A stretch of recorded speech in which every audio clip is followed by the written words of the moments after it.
I left town for 5 days, thinking I was finally free of my past. When I came back, my ex was living in my condo like she never left. I didn't let her stay long. My name is Landon Mercer. I'm 32, a freelance web developer based out of Denver, and for the first time in years, I thought I had finally caught my breath. 3 months ago, I broke up with Tara. We'd been together for 4 years, and the last one felt like I was dragging a relationship that had died quietly, hoping no one would notice. The breakup wasn't explosive. It was worse. It was quiet, cold, and drawn out like a winter that refused to end. She moved out, I stayed in the condo we used to share, and I started rebuilding from the ashes. New furniture, new routines, new silence. It was hard, but it was mine. When my company booked me for a week-long tech summit in Seattle, I didn't hesitate. I needed the space, and if I'm honest, I welcomed the distance from everything, especially from memories still hiding in corners of my home. I double-checked the doors before I left, fed my neighbor's cat for the last time, and told myself, "You're doing okay, Landon. You're moving on." The flight felt like freedom. For once, I wasn't weighed down by emotional clutter. I even started enjoying things again.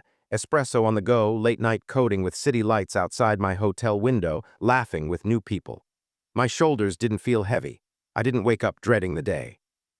But every now and then I'd get a text from Tara, just small things. "Do you still have my gray hoodie?" Or "Saw that band we liked on Spotify." I didn't reply, not because I hated her. I didn't, but because I was afraid one reply would pull me back into something I had barely escaped. By the time the summit wrapped up, I felt clear-headed, focused, even a little hopeful. I missed my condo, my own bed, the view from my living room at night.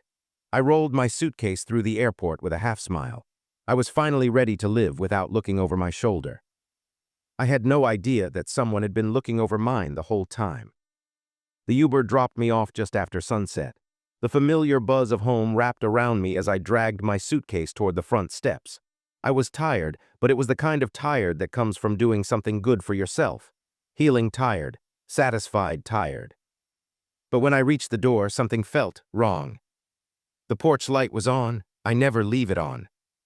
I paused, my key hovering near the lock. Maybe my neighbor had turned it on by mistake. Or maybe I'd forgotten, though I never do. I twisted the key, pushed the door open, and stepped inside. That's when I saw it. Tara's shoes. Right there by the door, the same black ankle boots she wore like armor. My heart dropped, thudding against my ribs. I stood frozen in the entryway, blinking, trying to make sense of what I was seeing. The coat rack had her old jacket. Her tote bag hung beside mine. My condo looked lived in, but not just by me. Before I could call out, I heard movement in the kitchen. Plates clinking, the hum of the fridge, then her voice. "Oh, you're back early." She walked into the living room like it was the most normal thing in the world. Barefoot, casual, holding a mug of tea, my mug. She looked at me like I was the guest. "Tara, what are you doing here?" My voice barely made it out of my throat. She smiled softly like I'd asked where the remote was. "I figured you'd be gone longer, thought I'd get settled." "Settled," I echoed. She shrugged. "I needed a place, yours was just sitting here, it felt familiar." Familiar, my skin was crawling. I couldn't believe what I was hearing. "You don't live here anymore," I said, more to myself than to her. She tilted her head. "But I used to, and it still kind of feels like home, doesn't it to you?" I stood there, stunned, every nerve buzzing. I didn't yell. I didn't push. I just stared at her and wondered how someone I once loved could walk back into my life like she never left, and make herself at home in the mess she helped create. I dropped my bag and walked into the bedroom. She'd even changed the sheets. This wasn't going to be a simple conversation. I barely slept that night. I stayed in the guest room, though even calling it that felt wrong. Tara had spread herself into every inch of the place. Her jacket draped on the couch, her shampoo in the shower, even her favorite almond milk in the fridge. My home had been quietly, completely invaded. I stared at the ceiling most of the night, trying to figure out what the hell had happened. How long had she been here? How did she get in? Why did she think this was okay? By morning, I needed answers. I found her sitting on the balcony, sipping coffee like we were still together, like nothing had changed. "We need to talk," I said. She didn't look at me. "We're talking now." "No, really talk. Tara, you don't live here. You can't just walk in while I'm gone and pretend this place is yours." She finally turned to face me. and for a moment I saw a flicker of something sad behind her eyes. "I didn't just walk in," she said quietly. "You never changed the locks, you knew I had a spare." "That's not the same as an invitation." She sighed, brushing her hair back like she was already exhausted with the conversation. "Landon, you don't understand. I'm the one who gave up more after the breakup. I lost my space, my comfort, my rhythm. You stayed here like nothing happened. That felt unfair." I couldn't believe what I was hearing. "So you broke in because you felt like I didn't suffer enough?" She stood up, frustrated now. "I'm not breaking in. I lived here for 3 years. This place was mine too. You think it was easy for me to walk away?" I could feel my anger rising, but beneath it was something else, confusion. She really believed what she was saying. She saw herself as the one wronged, even now. "I didn't tell you to leave, Tara. You chose to. We ended this together." She looked at me, eyes sharp. "I deserve to be here more than you. I needed it more." I shook my head slowly. "You don't get to decide that, not anymore." I walked back inside, heart pounding. I didn't know what I was going to do yet, but I knew this couldn't go on. I didn't tell anyone right away. Maybe part of me was embarrassed. Maybe I still hadn't fully accepted what was happening. But after 2 more days of awkward silence, half-arguments, and walking on eggshells in my own home, I finally cracked. I called Kyle, my oldest friend, the kind of guy who never sugarcoats anything. We'd been roommates in college, and if anyone could slap some sense into me, it was him. "Dude," he said after I explained everything. "She's what, living there without asking?" "Yeah, I got back and she was just there, like it was normal." There was a long pause on the other end. Then, "Landon, what the hell are you doing? Why is she still there?" I ran a hand over my face. "I don't know, I didn't want to make a scene. She seemed like she was struggling, said she needed the space. And look, it's complicated." "No, it's not," he snapped. "You're letting your ex walk all over you because you still feel responsible for her feelings. That's not kindness, that's guilt." His words hit harder than I expected. I tried to defend myself, but nothing I said felt solid. Kyle kept going. "You're too damn nice, man. Always have been. You think doing nothing is the peaceful option, but peace doesn't look like you sleeping in the guest room of your own condo. That's not peace. That's surrender." I hung up feeling raw, angry not just at Tara, but at myself. That night I talked to my sister Emily too. She echoed Kyle's words, but in a softer way. "You're not a bad person for wanting her to be okay," she said.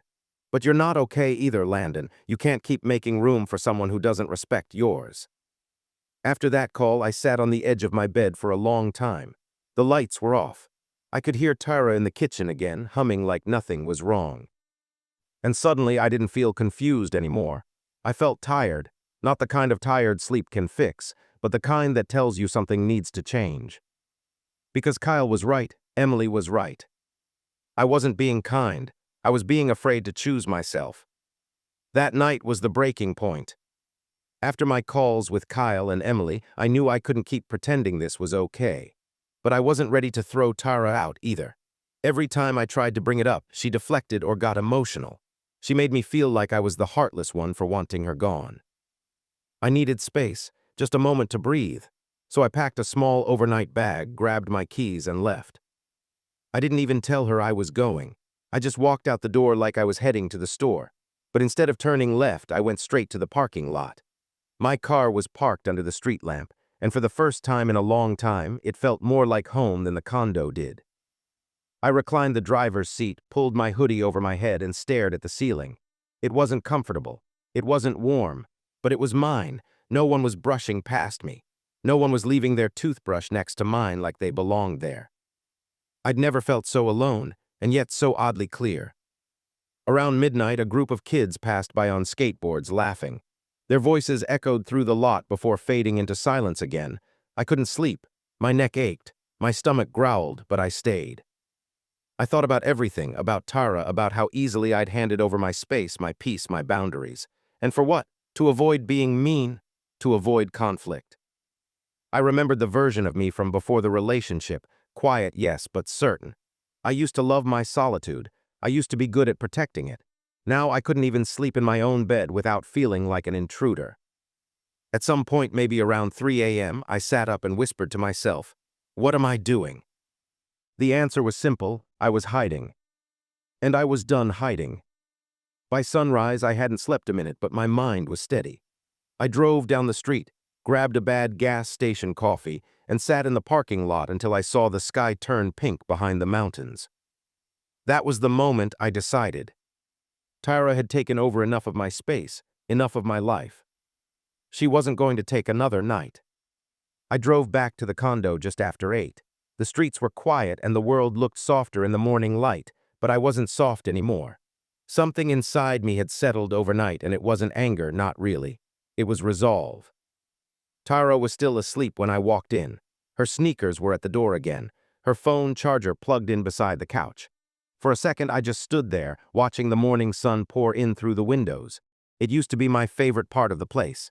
Now it just reminded me of everything I'd given up without realizing it. She came out of the bedroom around 9, rubbing her eyes, wrapped in my robe. "You're back," she said, yawning. "Where'd you go last night?" I didn't answer right away. I just looked at her, really looked, and for the first time in a long time, I didn't feel pulled toward her. I didn't feel guilt or longing, just tired clarity. "We need to talk," I said, and my voice was calm this time, steady. She raised an eyebrow. "We've been talking." "No, we've been dancing around it." She sat on the arm of the couch, arms crossed, defensive already. "Tara," I said, "you can't stay here anymore." There it was, the words I'd been avoiding, hanging in the air like smoke. She blinked. "Excuse me. You don't live here, you moved out. We ended things, and I let you come back in, and that was my mistake, but it ends today." Her mouth dropped open, and for a second I saw something flash in her eyes, shock, maybe even a little fear, but she masked it fast. "So that's it," she said. "You're just kicking me out." "I'm asking you to leave the home I've been rebuilding. You made your choices, Tara, and now I'm making mine." She stood up, her voice rising. "You're being cruel." "No," I said, standing tall. "I'm being clear." There was a long silence, her expression hardened. "Fine," she said quietly. "I'll go." She turned and walked back into the bedroom. I didn't stop her, I didn't apologize. I just stood there, feeling the weight begin to lift. This wasn't just about her leaving. It was about me finally coming back. I should have known it wouldn't be that easy. When Tyra said, "Fine, I'll go," I wanted to believe she meant it. I stood in the living room for a full 5 minutes after she disappeared into the bedroom, half expecting her to emerge with a packed bag and walk out the door. She didn't. Instead, I heard drawers slamming, hangers clattering. She was pacing, muttering things to herself, getting louder with each step. I knocked gently on the doorframe. "Tara, do you need help packing?" She wheeled around, eyes sharp. "Don't act like you care now." "I'm not acting," I said, "but you can't stay here anymore, you know that." Her voice cracked, but her anger drowned it. "You made me feel like I could come back. You never told me to stay away. You ignored my texts, but you never blocked me. That's mixed signals, Landon." "I didn't want to hurt you," I said, trying to stay calm, "but ignoring boundaries is still crossing them." She scoffed. "Spare me the therapy talk. You always thought you were better than me." That one stung, but I didn't let it show. She threw a duffel bag onto the bed and started yanking clothes off hangers. Some of them weren't even hers. My old sweatshirts, t-shirts she used to wear to bed when we were together. She stuffed them all in the bag like she wanted to take pieces of me with her, even now. Then came the yelling, not loud enough for the neighbors, but enough to rattle my nerves. "You're selfish," she snapped. "You pretend you're this gentle guy, but deep down you just don't want to deal with other people's mess. You shut down the second things get real." Maybe there was some truth to that, but not enough to change what needed to happen. I didn't argue, I just stood my ground and waited.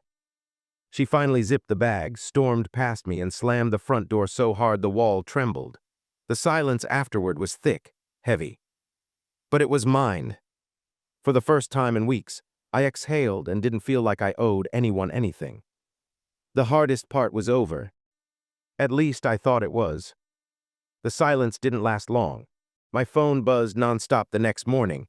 Missed calls, texts, long messages filled with accusations and half apologies. I didn't answer any of them. Instead, I made coffee, sat by the window, and just listened to the quiet. The kind of quiet that comes after a storm, when you don't realize how loud everything was until it finally stops. I looked around the condo. There were reminders of Tara everywhere, her hairbrush in the bathroom, the almond milk in the fridge, a single sock under the coffee table. But they didn't carry weight anymore. They felt like remnants from a life I'd already walked out of. Still, I knew her. Tara wasn't the kind of person who let things go easily. And after everything, I didn't trust that she wouldn't come back, key in hand, walking through the door like nothing had happened. So I did what I should have done the day she moved out. I changed the locks. The locksmith came around 2 p.m. He was a quiet, older guy named Roy. Didn't say much beyond breakup, with a knowing smile. Something like that, I said. He nodded and got to work. 30 minutes later, the old lock was gone, and a new one clicked firmly into place. Just like that, the boundary was real, solid, physical, final. It felt good. Really good. After Roy left, I gathered all her things into a cardboard box. I didn't rush, didn't rage. I just moved through the space with clarity. The sweatshirt she always stole, in the box. Her shampoo, the books she never finished, boxed. I put everything by the door with a sticky note. You can pick this up next week. I'll be here between 6-8 p.m. Thursday only. After that, it's going in the donation bin. No emotion, no back and forth, just a clean line. That night, I lit a candle, played some old jazz records, and sat on the couch, my couch. I wasn't looking over my shoulder anymore. I wasn't tiptoeing. I was just living. And for the first time in a long time, I didn't feel like a guest in my own life. I felt like I was home. Thursday came faster than I expected. I wasn't nervous, but I wasn't totally calm either. I told myself I'd done everything right, set a clear boundary, gave her one last chance to pick up her stuff, gave her a time window, kept it civil. Still, part of me wondered if she'd even show up, or worse, if she'd try to stir it all back up again. 6 o'clock hit, and I heard the knock. I opened the door slowly. There she was, Tara, standing with her arms crossed, wearing the same leather jacket I used to love. She didn't say anything at first, just stared past me into the condo. "Hey," I said, keeping my voice even. She glanced down at the box I'd left in the entryway. "So that's it." "Yeah, that's it." She looked at me, eyes narrowed. "You really changed the locks." "I did." Silence stretched between us. I could feel her searching for something, some weak spot, some hesitation in my voice or expression, but I didn't flinch. "I thought you'd come to your senses by now," she said softly. "You didn't even reply to my messages." "I read them," I said, "but I didn't need to reply. I meant what I said. This chapter's closed, Tara." She shook her head slowly, like she couldn't quite believe it. "You used to fight for me." "I did," I said, "but now I'm fighting for me." That stopped her cold. Her expression cracked for the first time. A small, shaky breath escaped her lips, and for a split second she looked like she might cry. But I didn't move. I didn't comfort her. She picked up the box. "You've changed." "I've grown," I said. "There's a difference." She nodded faintly, stepped back, and started walking toward the elevator. No slamming, no yelling this time, just footsteps growing quieter. I closed the door. And I didn't collapse. I didn't second guess. I didn't replay the moment 1,000 times in my head like I used to. I just stood in the entryway, feeling something solid inside me click into place. She had finally left. But more importantly, I had finally stayed. Stayed firm, stayed honest, stayed me. It didn't all change overnight. The day after Tara picked up her things, I half expected to see her name pop up on my phone again. I caught myself checking the peephole like she might be standing outside. Trauma doesn't vanish just because you finally said the right words. But nothing happened. She didn't come back, she didn't text, she didn't call. And in that silence, I began to rebuild. At first, it was small stuff. I cleaned the place top to bottom, scrubbed every inch, rearranged the furniture, threw out old junk that no longer felt like mine. I bought new pillows, a rug I actually liked, and started leaving my guitar out again just like I used to. I played music every morning now, just a little, strumming chords I hadn't touched in years, letting the sound fill the room, reminding me that it was mine. I started cooking again too, real food, not takeout or microwave meals. I hadn't realized how much I'd stopped doing for myself while trying to accommodate someone else's needs. Now I lit candles just for me, took long showers without worrying who needed the bathroom next, slept diagonally across my bed, arms sprawled wide, no longer shrinking into corners of my own life. People noticed, My sister told me I sounded lighter on the phone. Kyle said I was finally back to landing again. Even my coworkers started commenting on how much more confident I seemed. But it wasn't about looking strong. It was about being strong. I journaled, I set boundaries, I said no without apologizing. It wasn't always easy, but every time I chose myself, it got a little bit easier. One day, weeks later, I passed by the mirror and didn't flinch. I looked myself in the eyes and didn't feel like I'd let anyone down. I'd held the door open too long for someone who didn't deserve the invitation. But now that door was shut and locked, and I held the key. Not just to the condo, to my peace. And every day since, I've been choosing to use it. To let in only what's good. To stand in the home I built, mentally and physically. To never again let someone take up space they haven't earned.